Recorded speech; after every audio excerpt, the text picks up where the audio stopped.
लीला, तुम्ही कोण आहात? ओळखलं नाहीस आम्हाला? आम्ही तुझ्या आतला आवाज आहोत. काय हवंय तुम्हाला? आधी तुला काय हवंय ना ते ठरव. काय चाललंय तुझं? का उगाच ते अंतराचा विचार करून स्वतःला एवढा त्रास करून घेतेस? हे बघ लीला, अंतरा एजंटचा पास्ट आहे.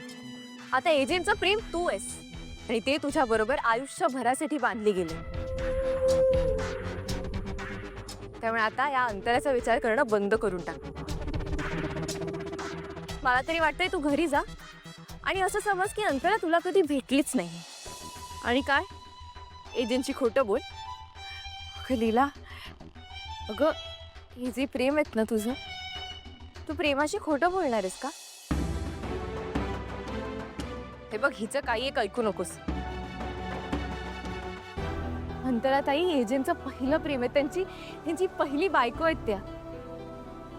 आणि तुला माहितीये ना, एजंटनी अंतराताईंच्या आठवणीत किती वर्ष काढली.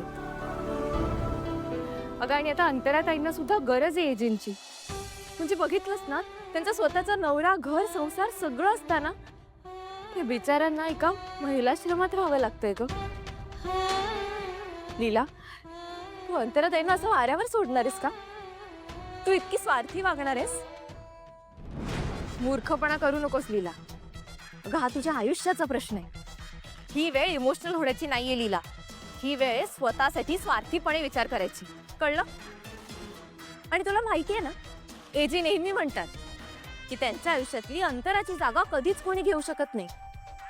मग विचार कर लीला, जर तू एजेना अंतराबद्दल सांगितलंस तर एजे अंतराला घरी घेऊन जातील. आणि या मूर्खपणामुळे ना एजेना कायमचं गमवून बसशील तू. चालणार आहे का तुला? एजंटपासून दूर राहू शकणार आहेस? नाही नाही लीला, हे बघा खोटेपणा आहे आणि खोटेपणावर कुठलंही प्रेम टिकून राहत नाही. लीला हे बघ, हिचं काही ऐकू नकोस. मी सांगते तेच कर, विसर अंतराला. नाही लीला, तू आत्ताच्या आता अंतराताईंकडे जा, त्यांना सगळं खरं खरं सांग एजंटबद्दल, घराबद्दल. लीला, हे असं वागशील ना तर एजेंना कायमचं गमावून बसशील. एजे हवेत ना तुला तुझ्या आयुष्यात? अजिबात तू असं करणार नाहीस लीला. तू अशी नाहीयेस एजंटसाठी, अंतराताईंसाठी. मी सांगते ना, माझंच ऐक लीला. ही काही बोलतेय, मूर्खपणा करू नकोस. हा हे बघ, माझं ऐक, मी सांगते ते नीट ऐक. बस बस